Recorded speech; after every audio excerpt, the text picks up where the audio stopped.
Aprendendo Espiritismo. Vídeo aula 11. Anjos e Demônios. Olá! Pela videoaula dessa série Aprendendo Espiritismo, nós tivemos uma abordagem básica sobre obsessão, pela qual vimos que todos nós somos mais ou menos influenciados pelos espíritos que nos cercam, que as influências podem ser para o bem, quando vinda de espíritos mais adiantados e bem intencionados, ou para o mal, quando vinda de entidades menos esclarecidas, decididas a nos perturbar. Porque não compreendem a natureza da espiritualidade, muitas pessoas se negam a aceitar as ideias do espiritismo. Por exemplo, a de que os desencarnados possam exercer qualquer influência sobre os homens. No entanto, é muito comum a crença nos anjos e nos demônios, como consequência da cultura popular e das tradições religiosas. E o que a doutrina espírita nos diz sobre esse tema é o que vamos ver agora.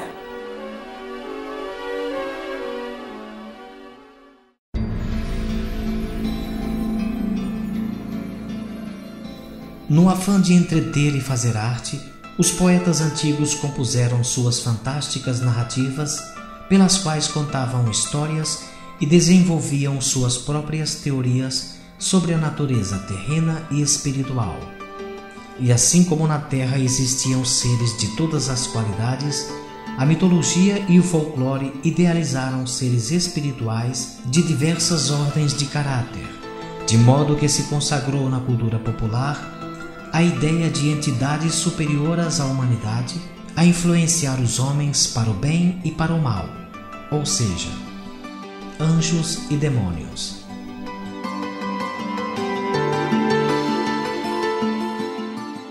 Da antiga Mesopotâmia, da Pérsia, do Egito e da Grécia, colhemos as mais remotas referências acerca desses seres extraordinários, reproduzidos de variados modos e nomeados de acordo com costumes locais. A inspiração dos poetas veio especialmente das experiências mediúnicas que eles tiveram ou testemunharam, de manifestações espirituais que ora encantavam a uns e ora apavoravam a outros. Criou-se uma concepção ordinária de que a sorte e a desgraça dos povos eram marcadas pelos desígnios do alto, de pactos dos homens com os deuses e com o diabo.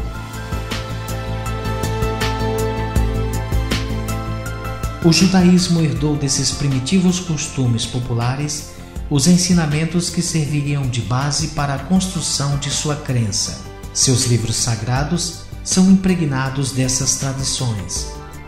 Claramente observamos na Bíblia um gênero literário fortemente carregado de simbolismo, alegorias e multiplicidade de significados.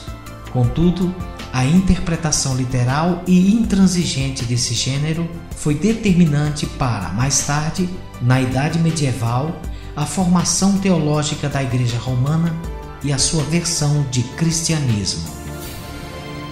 Inicialmente, não é mais a ideia que as pessoas já vêm trazendo conhecimentos do catolicismo, da igreja evangélica e de outras religiões. Ela serve como um passo de entrada, o primeiro degrau para poder ter esse conhecimento. Cabe a nós, na doutrina espírita, através de estudo, esclarecer as pessoas que esses anjos não estão tão distantes, ao mesmo tempo eles não estão numa posição de babás. Através do esclarecimento, as pessoas podem ter conhecimento de causa e saber, nós somos senhores de nosso destino. Apesar de não haver um consenso formal entre religiosos e estudiosos da teologia acerca da origem e formatação dos anjos e demônios, os ensinamentos judaico-cristãos acerca desse tema pesou consideravelmente sobre a opinião coletiva do Ocidente, influenciando a literatura e as artes em geral. Assim, propagando uma cultura de veneração aos chamados seres angelicais e terrível pavor dos seres ditos endemoniados. Vamos saber agora como é a crença popular provínda da tradição do judaísmo e cristianismo medieval no que diz respeito a esses seres extraordinários. O imaginário popular, oriundo da tradição judaico-cristã, é o de que Deus, antes de dar a vida à humanidade, criou uma categoria especial de seres viventes, perfeitos e virtuosos, para habitar os céus e lhe servir. A crença sobre os anjos é uma crença muito antiga que vem desde as tradições da antiguidade, que acreditavam em seres mensageiros dos deuses que vinham alados com asas do alto dos céus para trazer mensagem aos homens e levá-las de volta à divindade. A igreja adotou isso sob forma de anjos e arcanjos, que eram considerados seres especiais da criação.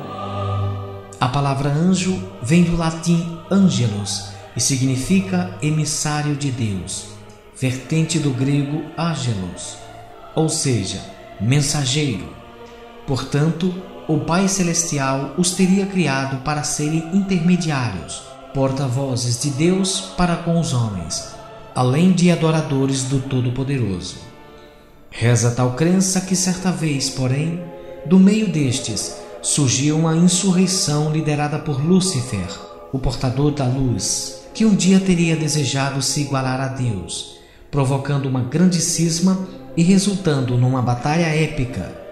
Vencido pelo arcanjo Miguel, Lúcifer, agora intitulado Satanás, é banido dos céus, juntamente com os anjos que o defenderam, agora tratados como demônios, que somavam cerca de 1/3 de todo o coro angelical original. Expulsos do paraíso, esses demônios teriam sido lançados à terra para tentarem os homens. O destino deles, nessa interpretação medieval, é o fogo do inferno, um lugar reservado exclusivamente para aqueles anjos decaídos e para todas as almas que esses diabos conseguissem carregar com suas tentações. Essa crença prevê a vitória final sobre Satanás e seus comparsas, logo após o juízo final e a separação das almas, as boas para o céu e as almas más para o inferno. Allan Kardec estudou profundamente as versões comuns sobre anjos e demônios e dissertou sobre isso no 4º livro da Codificação Espírita, O Céu e o Inferno. Com um raciocínio apurado e livre de qualquer paixão em sua opinião, o codificador do Espiritismo observou graves inconsistências em tais teorias.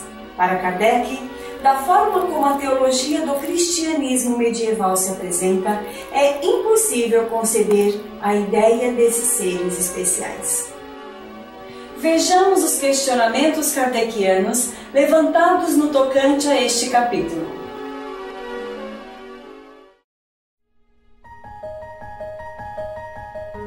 O primeiro contraste observado aqui é a distinção dos valores aplicados por Deus. Os anjos teriam sido criados perfeitos, sábios e virtuosos para a felicidade suprema e eterna, ao lado do Criador, ainda que esses anjos não tenham feito nada para alcançar tal posição. Pelo oposto, Deus teria criado a humanidade imperfeita, bastante ignorante e condicionada ao mundo de dores e terríveis aflições, para só depois, no juízo final, merecer a recompensa do paraíso, mediante certas exigências religiosas. Nessas circunstâncias, ou Deus seria muito injusto, ou teria falido na sua obra. As dúvidas se multiplicam. Se Satã e os demônios eram anjos, eles eram perfeitos. Então, como puderam falir a ponto de desconhecer a autoridade desse Deus, em cuja presença se encontravam? Essa decaída, portanto, seria sinal de retrocesso, de que a perfeição e a felicidade divina seriam falhas e de que o céu e a presença de Deus não seriam suficientes para o contentamento dos eleitos. Logo, se houve uma insurreição no passado, nada impediria que outras revoltas surgissem depois do juízo final. A desigualdade dos valores estipulados por Deus também estaria presente na organização hierárquica do corpo angélico. Embora fossem todos perfeitos, os anjos ocupariam distintas posições, em que uns seriam superiores aos demais. Então, qual teria sido o critério para tais definições? Qual o mérito daquele que foi posto acima dos outros? Tais diferenças não seriam a fonte de reclamações lógicas dos menos favorecidos na distribuição dos cargos? A irregularidade da justiça divina fica igualmente evidenciada na ideia de que Deus teria banido os insurgentes do paraíso e os lançado à terra para tentar a humanidade. Logo, se os demônios estão muito mais próximos dos homens, mais facilmente eles se manifestam em nossa dimensão. E com muito mais facilidades, eles influenciam negativamente as almas que batalham para serem aprovadas diante do Pai no juízo final. Com efeito, os demônios teriam muito mais liberdade para agir em favor do mal do que os anjos teriam para inspirar os homens ao bem.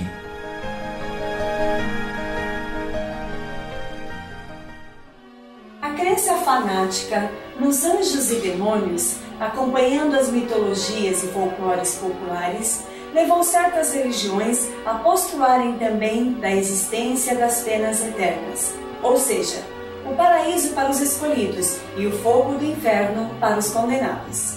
O ensino dos Espíritos nos diz, porém, que esta concepção não é apenas errônea pelo ponto de vista teológico, como igualmente inconsistente pela lógica filosófica. Vamos entender por quê?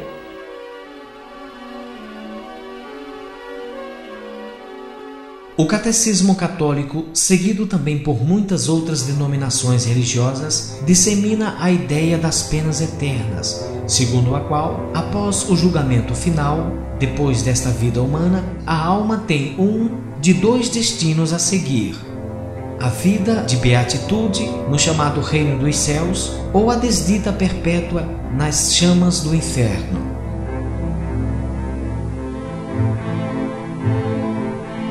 Considerando essa crença tradicional pregada pela Igreja, entendemos que Deus, o ser onisciente, sabia desde o princípio dos tempos que 1/3 de seus anjos iria falir e, ainda mais grave, que eles, os demônios, arrastariam incontáveis almas humanas para o inferno. Após isso, essas criaturas ficariam confinadas por toda a eternidade e, portanto, não teriam mais nenhuma utilidade, nem para Deus e nem para os homens. Desta maneira, é justo indagar por que o Criador permitiria que de sua obra resultasse tamanha desgraça.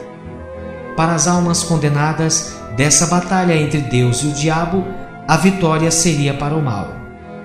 Teríamos que considerar então que Deus seria um perdedor diante do seu inimigo, a menos que admitíssemos que o Pai de toda a bondade não se importe com cada um de seus filhos com igualdade, que ele ame mais a uns do que a outros, que uma de suas criaturas humanas seja mais valiosa que outras, o que equivaleria a uma injustiça divina.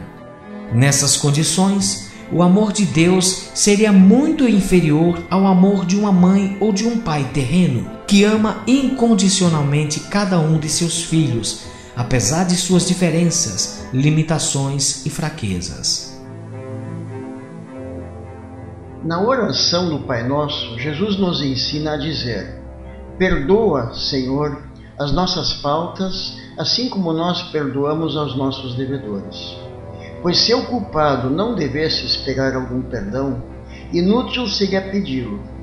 Deus, fazendo do esquecimento das ofensas uma condição absoluta, não podia exigir do homem fraco o que ele, o onipotente, não fizesse. O Pai Nosso é um protesto cotidiano contra a eterna vingança de Deus.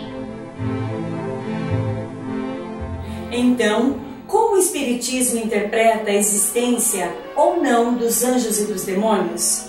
Você vai saber agora o que os mentores da codificação espírita disseram sobre esse tema e mais. Como cada um de nós pode alcançar a angelitude ou agir tal qual um ser endemoniado? Acompanhe.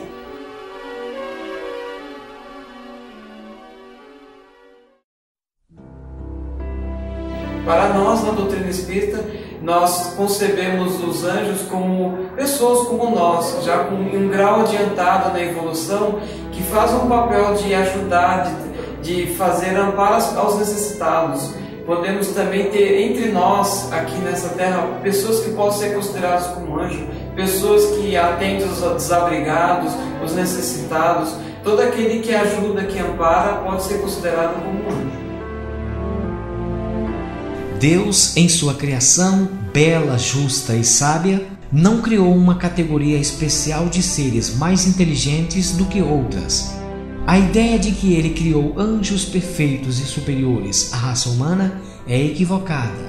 Abaixo do ser onipotente, todos os seres inteligentes, ou seja, os espíritos, são amados por ele de maneira equivalente.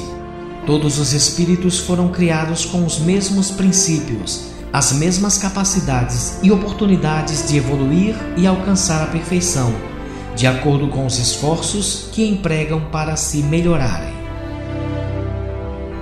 Assim como na Terra há pessoas de diversos graus de conhecimento e caráter, no plano espiritual há entidades de variados níveis intelectual e moral, porque os humanos encarnados são igualmente espíritos, assim como os desencarnados são as almas encarnadas de outrora. Como em nosso cotidiano somos influenciados para o bem ou para o mal, amados por uns e perseguidos por outros, todos estamos rodeados de seres espirituais, amigos ou desafetos, desta ou de outras reencarnações, que se esforçam por nos inspirar ao bem ou nos arrastar ao mal, conforme seu grau evolutivo. Os espíritos mais adiantados são fraternos, zelam por nós e nos inspiram as virtudes, são como anjos.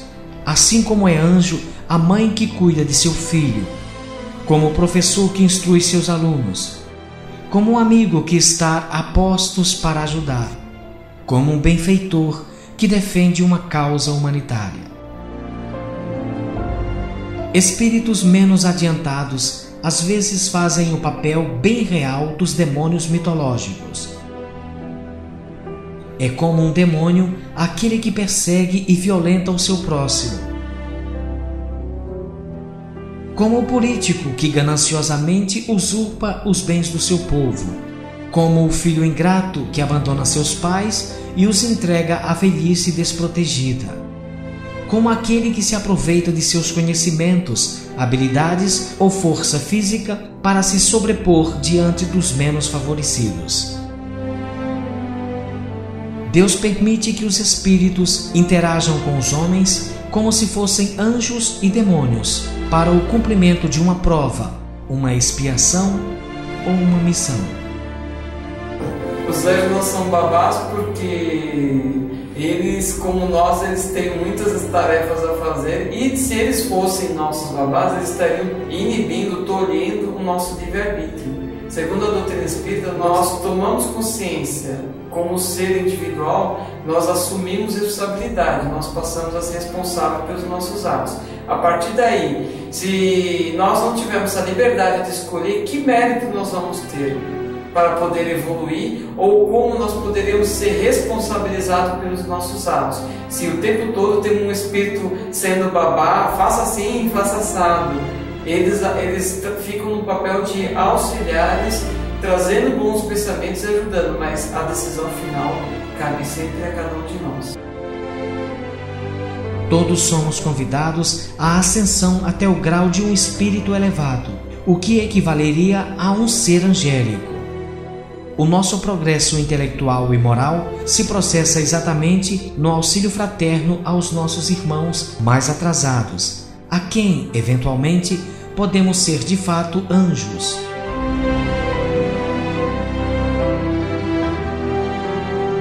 Aqueles que persistem na prática do mal recebem da parte de Deus o mesmo amor dispensado aos mais evoluídos. Porém, justa como é a natureza divina, os seus crimes e atos demoníacos retornam para eles próprios como lições para seu aprendizado. É a colheita do que exatamente plantaram, a autocondenação. Contudo, Para todo o malfeitor, Deus sempre dá a chance de regeneração. O sofrimento dura o tempo da teimosia em se manter no mal. A absolvição é instantânea a partir de quando o espírito refaz seus conceitos e passa a praticar o bem.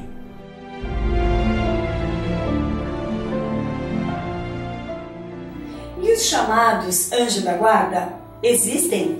Cada um de nós tem o seu anjo protetor? Vamos ver.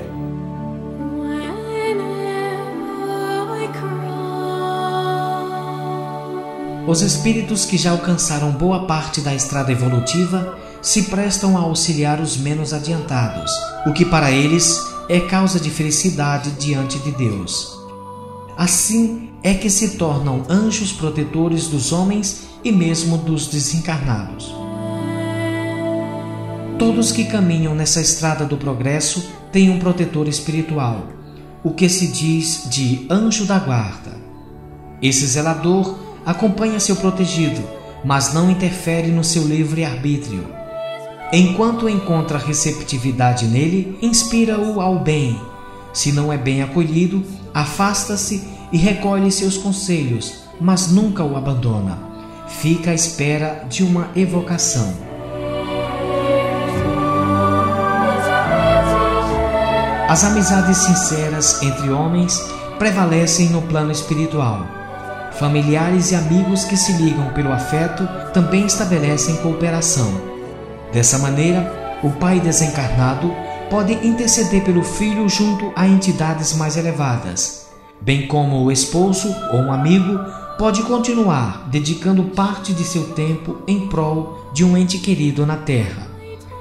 Além da simpatia pessoal, os espíritos podem se aproximar e ajudar os encarnados em razão de um interesse comum. É assim que músicos desencarnados se ligam aos homens da música para lhes inspirar composições e que espíritos de grande ciência se aproximam de cientistas encarnados para promover invenções e descobertas úteis à humanidade. Nossos sentimentos e atos são determinantes para a definição de quem nos rodeia e nos influencia. Nosso equilíbrio espiritual nos aproxima do nosso anjo protetor e das entidades de luz. Nos momentos turbulentos, eles estão sempre ao nosso lado, pela graça de Jesus, esperando pela nossa evocação. Não fiquem receosos em nos incomodar com suas perguntas. Ao contrário, procurem estar sempre em relação conosco. Serão assim mais fortes e mais felizes. São essas comunicações de cada um com seu espírito familiar que fazem com que todos os homens sejam médiuns. Médiuns ignorados hoje, mas que se manifestarão mais tarde e se espalharão igual um oceano sem margens, levando-o de roldão à incredulidade e à ignorância. Homens sábios, instruam os semelhantes. Homens de talento, eduquem os seus irmãos. Vocês não imaginam que obra fazem desse modo. É a do Cristo, a que Deus lhes impõe. Em síntese, anjos somos todos nós, espíritos que, ao longo de nossa existência, de nossa evolução, nós podemos ajudar e servir ao próximo. Deixo um convite para você. Não é preciso esperar tantas encarnações para poder ser um anjo. Seja um anjo, fazendo algo de bom para o próximo, um trabalho voluntário, uma palavra amiga. A todo momento nós podemos ocupar esse papel de anjo. Para saber mais, leia O Céu e o Inferno e as demais obras de Allan Kardec. Abraço fraterno e até a nossa próxima videoaula.